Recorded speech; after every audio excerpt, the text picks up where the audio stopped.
should have So tied he's him up. gone. Oh, He's gone. He said no words. He had no components. It's not a spell. It's something to do with, and you've never seen an object like that before, on his wrist. Matt stops dancing, by the way. There's some applause behind him. And a couple of copper coins are tossed to the floor near him. I pick him up. I wave over the chair to make sure no one's there. That's good. But that's good. Because that's right. He could have just become invisible. Yeah, no, he actually is gone. Oh, see? I knew it. The Wizards Guild. They did it. They did it. That's Don't say that because that's going to get everybody worked up again. That was successful. Someone shouts, "The Wizards did it! The Wizards did it!" No, 16. I'm joking. Yep, I'm joking. A mob starts forming, and they want to go hunt. What do you do next? I say I'm joking. It's a joke. It was obviously the kobolds. Calm down, guys. We're not blaming the. Stop blaming people. Oh. How does it look out on the street? Can I poke my head out again? Is there still mob? Okay, now going that on you up look there? out on the street, you see that the city guard has gained control of Main Street. They've kind of cordoned off on both sides of the street so that the street itself is clear. There are armed and armored city guards on war horses every so many blocks kind of watching, and there appears to be a carriage coming. It bears the Baron's insignia. Okay, and then are the people in the tavern still worked up and trying to go after? Yeah, basically the battle has finished upstairs. They dispatched the mob that was going to kill the outsiders. They're coming down kind of worked up. You've got a second group worked up about kobolds and a third group worked up about wizards. This is madness, dude.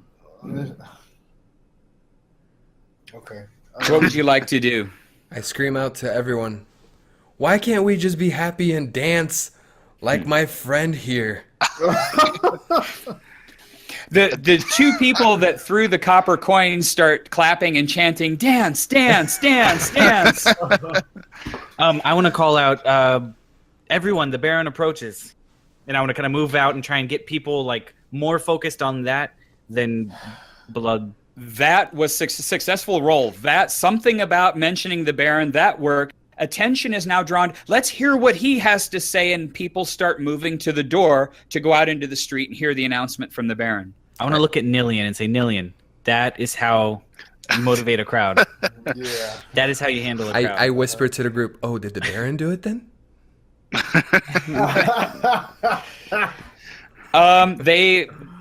They make a successful intelligence roll, and they're good. Oh, yeah. No, not to, They're one comment short of a stun. As you make your way to the door, behind you, you still hear now two people following and clapping and saying, "Dance, dance!" And the carriage is approaching with clearly the Baron is in this carriage. They have set up kind of a makeshift platform with just two steps in the middle of the street. The city guard now rings that platform.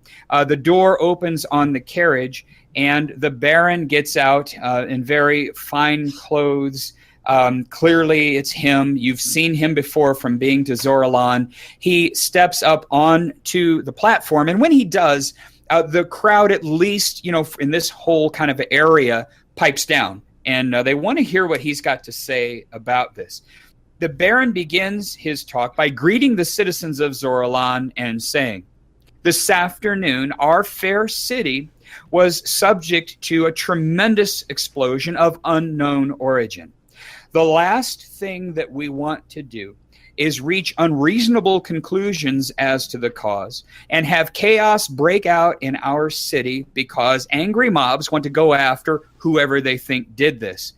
We will be looking into this. We have the resources and we have the people to figure out what happened, and we'll take care of it. Meanwhile, we want to encourage everyone to be peaceful, to not rush to conclusions. We're not going to start blocking outsiders or wizards or kobolds. We're not going after anybody because we don't have any evidence right now. It would be wrong to just do that."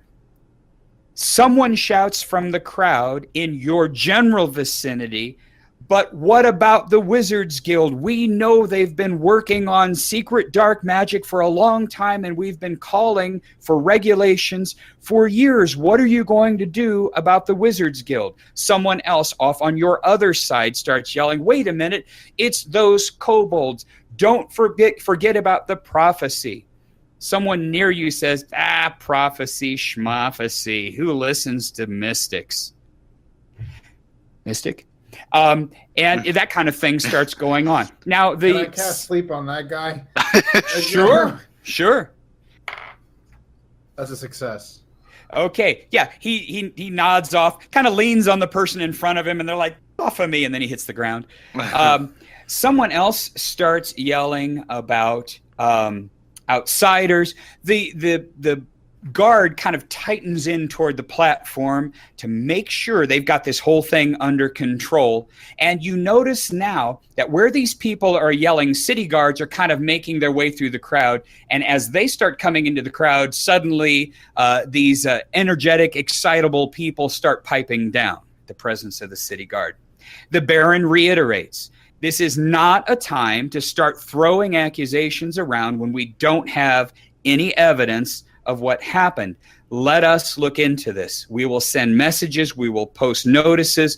We'll keep everyone apprised of what's going on, but you have to let the proper authorities handle this, or the whole town is going to break down into chaos. We've worked long and hard to establish ourselves as a major trading port. We don't want to ruin it now by having a bunch of violence break out, and for no good reason. Return to your jobs. Return to the marketplace. Return to whatever you were doing. We'll handle this. And if we need to reach out like we did for the bandits, well, then we will reach out to you and we'll ask for people to come and help us with whatever we do after the investigation's over. The crowd seems to grumble a little, but not bad. They took it pretty well. So things kind of are going to calm down, and the crowd's going to start dispersing and kind of going back to whatever they were doing before. What do you guys want to do? I want to go up to the Baron and I want to say, I guess you're not as much as a buffoon as you seem to be. Well, as you're approaching the Baron to talk to him, a city guardsman will kind of quickly come up and he'll say, halt, state your business. The Baron hired us, you dolt. I'll say that. This guy wanted to keep the peace. Yeah. He doesn't take well to the dolt part, but he kind of notices that you're bearing some equipment with the mark of the guild, the Adventurers Guild. Yeah. So, it's okay. You're telling the truth, or at least you have stuff from the guild. And he makes a successful roll. He does not think you're a looter. And he says, I can tell you do have belongings of the Adventurers Guild. You're legitimate. He says, would you like an audience with the Baron? Yes. Okay. He rolls successfully. You will get that. He says, right this way. Now, as he turns to lead you to the Baron, you notice some things about the Baron. First, underneath the fancy pants clothes is some chainmail, the finest chainmail you've ever seen. There also appears to be at least 2 visible daggers. One of them is giving off a faint magical glow. He's in boots and the whole bit. And because you're being brought to him by a city guardsman, he basically turns toward you kind of expectantly like, okay, you've been checked out and you've been granted this audience, so he'll talk to you. You also notice that at the same time as he's willing to talk to you, his trained fighter's eyes keep scanning back and forth across the crowd behind you and kind of side to side. He's like taking in the whole thing, watching everything at the same time as he's watching you approach. What would you like to do? While we're walking up, I kind of want to look over at our group, at you guys, and say, what are we going to ask him? How do we approach him? I want that dagger. We need to get any information that he has. At this point, I'd like the 4 of you to make a perception roll. Just not a 1/2, a standard perception roll with no modifiers. I passed. Pass. Okay. I did not pass. Those who pass Matt, happened headphones to off. notice. Yeah. Headphones off. Yeah, Anyone for those who failed. didn't Yeah. notice. All right. For those who notice, behind the Baron, up 3 stories, behind a corner of kind of this top architectural piece on a building, you can see a black cloak, a shoulder, part of a head, and a longbow, and it's pointed at the Baron. Baron, get down. What do you do? Remember, you don't know, each of you who passed, you don't know who didn't in your party. I say, Baron, get down. Someone on top of the building. Are we good for Matt to put headphones back on? Yep, headphones back on. How far are we from the Baron? You are currently 30 feet from the Baron. Sako said, Baron, get down. While he does that, I also cast sleep Okay, good. Simultaneous action. on the Baron. Okay, the Baron is very deftly dropping and rolling. Go ahead with the sleep. What's it? That is a. You're sleeping the Baron. Yes, I'm sleeping the Baron because Why? because we can wake him up. He can just fall down. But somebody's pointing. We're gonna see. That is a pass. All right. So he drops, he rolls, he successfully makes his power resistance roll. He's not asleep. You can tell clearly he is a fighter of some level and ability. He drops, rolls, and at that point, a longbow arrow slams into the ground exactly where he was standing moments before. The guards wheel and turn and look at the roof. The figure is already gone. They turn to you guys. Did you see anything? Did you see anything? A cloaked figure. Cloaked Okay. figure with a bow. My character drops to the floor. Okay. Like you're dead, or like No, like I'm crouching. well, because I have no idea what's like crouching. Like, yeah. Just pictured you fainting. Just You see 3 city guards running into the building. They want to climb the stairs, go to the top, see what's on the roof. Out in the street, there's more commotion and chaos now. Somebody just took a shot at the Baron. The crowd in the street that had been calm now is re-energized. Now you're hearing shouts of kobolds. Now you're hearing shouts of outsiders. The whole thing's kind of whipped up again. Ooh, okay. I need the 4 of you to make a perception roll. And again, no modifiers, just a straight up pure perception. I passed. Okay. I passed. I failed. I failed. All right. Pull headphones for 1 second. The ones who pass. You see a cloaked figure in a dark cloak running in an alleyway between the buildings. So from the back of the building across the alleyway and quickly back behind another building. And you don't see that anyone else saw that. Okay. Headphones back on. Okay, I'm going to say,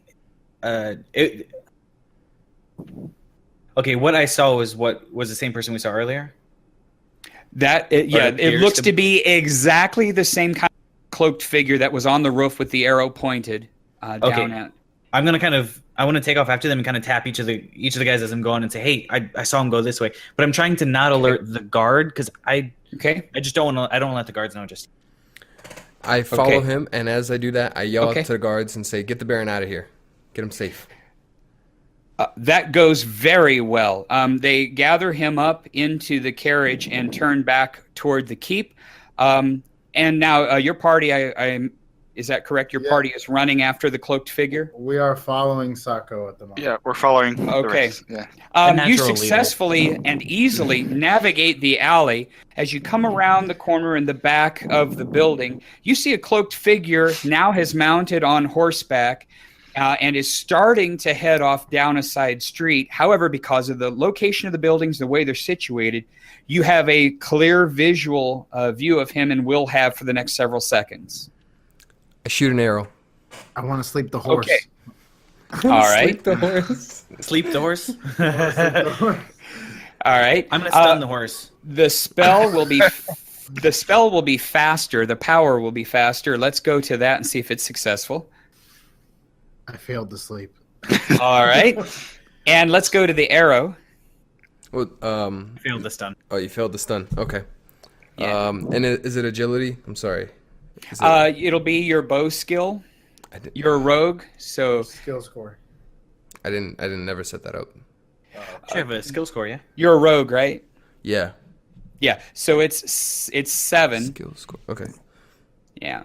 So I have to roll less than 7. 7 or less. Okay. I got a 6. Good. You success. Okay, now roll for damage. That's a 6 as well. Okay. Roll versus it failed. Okay, so what happened? You shot the figure with the arrow. He failed his agility roll. He took damage from the arrow hit, falls off the horse, and is now motionless on the ground. The horse. We're still running towards him, right? Yes. Yep. What do you do? How close are we at the moment? Your distance is about 30 yards. I say halt and keep running. Yeah. Well, he's motionless on the ground, so he's halted. It's good to follow his orders. If nothing happens by Success. the time we get to his, if nothing happens by the time we get to his body, Okay. I'd like to Okay. pull my dagger out and hold it up to him. I'm gonna kind of move in that direction too, but I want to be looking down the alley where we came to see if guards are coming, if anybody noticed what we're doing and what's going on. Good job, because there's another cloaked figure. He's drawing a bow. He was watching you guys, and you just spotted him. Is he on the ground? No, he's not prone. This is another cloaked figure standing, partially covered behind a corner of a building with bow drawn, pointed at your group. He fires the bow. He misses you. The arrow thuds into the building across the street. I'm gonna throw a stun. Okay? I'm gonna run in the direction of that arrow that was shot, like from where Okay. it was coming from. Okay. Sorry, I passed. I rolled a 3. Okay. Stunned. Failed power resistance. He falls to the ground. What do you do? I want to stay where I'm at and keep same thing I did before. I'm gonna keep looking while You spot a guys- third cloaked figure Oh, reaching what? into his quiver behind him. This one is located between a different couple buildings. Looking at your group, he's drawing an arrow out of his quiver and starting to notch it. I shoot an arrow at him. Do I see this? Oh, okay. Yes. Yep. Okay. Okay. Roll for hit. 7 or less. While he's 6. doing that, I just want to point, kind of alert them that there's another one, but I'm going for cover now because I don't know how many more there might be, and I'm not going to Okay. stand out in the open. So I pass. And damage Damage? is 16. Oh, he drops. Wow. Oh, Um, nice. Yes, he drops. Yep. Next. So I'm staying with the second cloaked figure that was stunned. I believe he Okay. was stunned. I'm gonna Okay. stick with him, but I've got my arm around his neck and I'm kind of holding him on the ground. I'm That's first good person. because he's already waking up and starting to move. Okay. You do have leverage. You're above and behind, and you do have leverage. He can't do much about it. Mhm. Other actions? I want to run towards the one I just Okay, the took one that down. you. Yes. And while I do that, I'm gonna say, "Oh, look, they're cuddling." While I look at Borgin. I'm gonna keep. okay. Do I notice Oh, any my other ones? goodness. All right. Actions. I'll keep looking. Do I notice any other one? Any more? No. At this point, it doesn't mean that there's not more, but it does mean that at this point, it appears outside of the buildings to be clear. Have I gotten to the one that I was going towards? On this round, Matt, Okay. your guy is starting to reach for his left wrist. Sorry, dwarf Borgin. Your guy is starting to reach for his left wrist. It's a similar movement to what you saw in the cloaked figure inside the Green Dragon Tavern.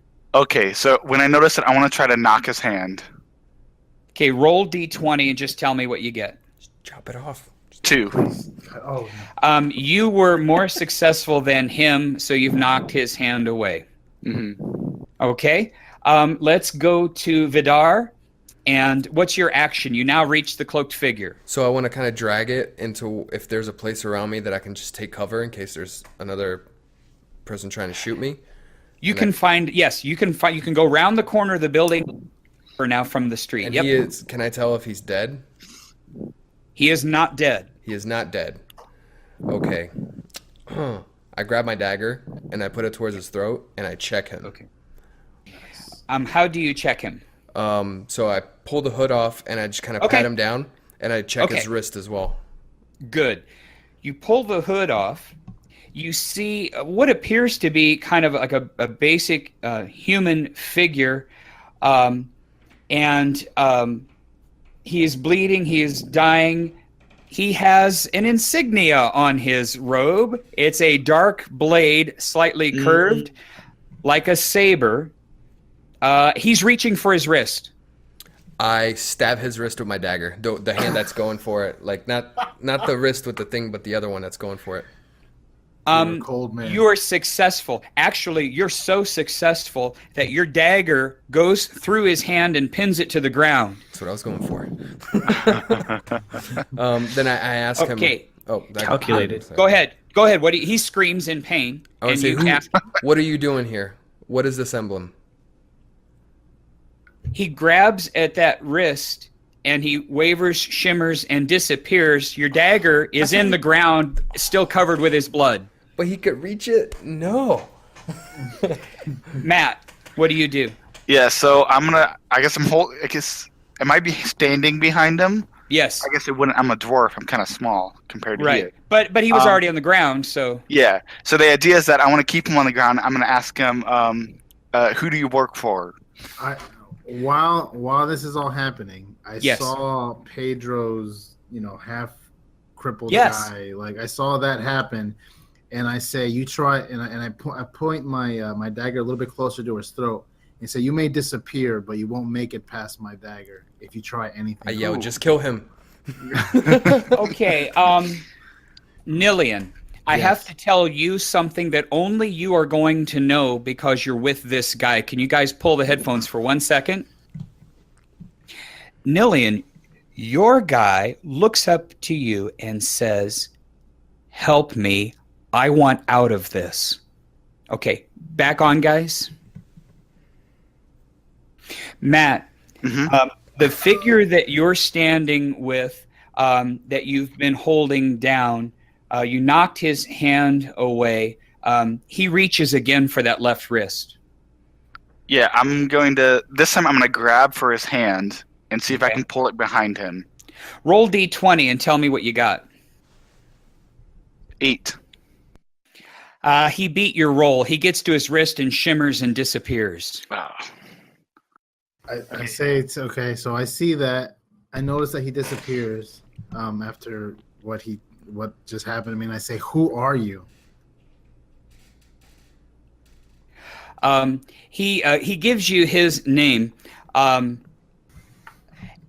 Etienne is his name. He says, "Now I want to show you who I am, but I don't want you to be alarmed." We don't hear this, right?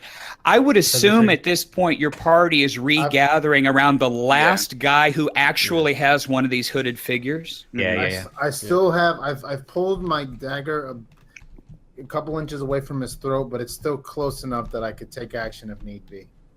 He says, "You have to smash my wristband. They can find us. You have to smash it." Done. I smash it. His hand is in it. No I hesitation. remember I can smash. You're successful in smashing the wristband. When you smash it, it actually does this weird thing. It sparks.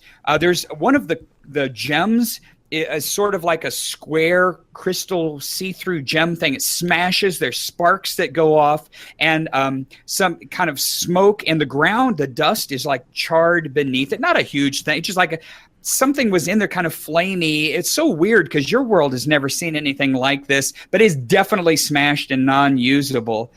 And he says to you, Nillian, Am I safe with your party? Can I show you who I am? I want out of this. We want answers. He said, I have definitely, I've trusted you to get rid of the communicator so they can't track us with GPS. and he's saying things you've never heard of before. What is this stuff? Communicator, GP, who knows what that stuff is? I tell the group, let's find some cover first. We're kind of out in the open, I think. Yeah. I want to say we're trusting you now, but if you try anything, you will pay with your life. He says, he says, my only chance of getting out of this is to stay with you. Otherwise, I'm dead. So he says, you can count on me, and I'm going to show you what I really am, but I don't want you to be alarmed. I pull my dagger to my side, but I don't put it away. I still have it in hand just in case. Okay. He says, can we go somewhere where nobody else can see us except this group? Yes. Yeah. Okay. Where do you want to take him? In a building, dark alley? What do you like? Is there a building that doesn't have people surrounding it? There really is. You're basically, you've gone around the corner of a building. You can see an alley. And you're away, you're a good 2 blocks away from the main street. And really that's where the focus of attention is. There's nobody back here. Mm-hmm. Okay. Does it appear, as far as we can tell, like most of the people are still kind of main street, maybe dispersing, but now the Baron's gone, but it's still fairly clear where we're at. Yeah, absolutely. Regarding other people. Okay. Let's go in a building. Let's not just rely on a dark alley. Okay. So you go into the building, you find the door open, you go inside, and once you're inside the building, he slowly pulls his hood off. You can see he just still looks basically like a human. And he says, are you ready? Yes, just do it already. Get on with it. And before your eyes, his actual physical shape starts to get taller. So he goes from being about 5'9", 5'10", to over 6 feet, but skinnier, bonier. His skin turns like a sickly gray-yellow color. His eye sockets start to sink in. And his eyes actually kind of tone down to where they're kind of hard to see that there's even eyes in there. And he becomes much more gaunt. And he says to you, I'm a shape changer. We're not from your world. And the people who've brought me here, my people, I don't agree with them. I want out. Can you help me? What do you want? I want out of this. I don't like what they're doing, and I don't like why they've come here. What are they doing? And who are these people? And what other worlds? He says, your world is not the only world. Is just one world. He said, think of this room. This room as volume. It has space. And think of your world as if I was just holding one gem in the palm of my hand. And think if this room had other gems kind of floating in the air all around us. And each one of those gems represents a whole world. Maybe with elves, or maybe with dwarves, or maybe with whatever.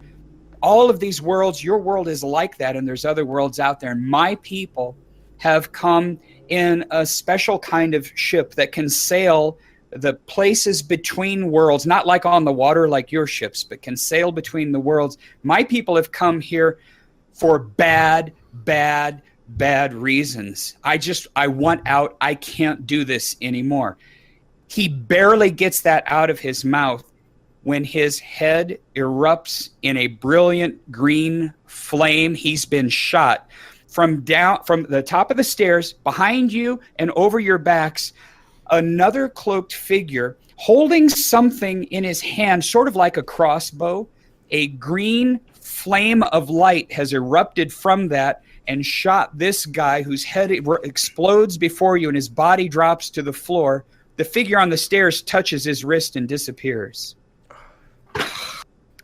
Wow.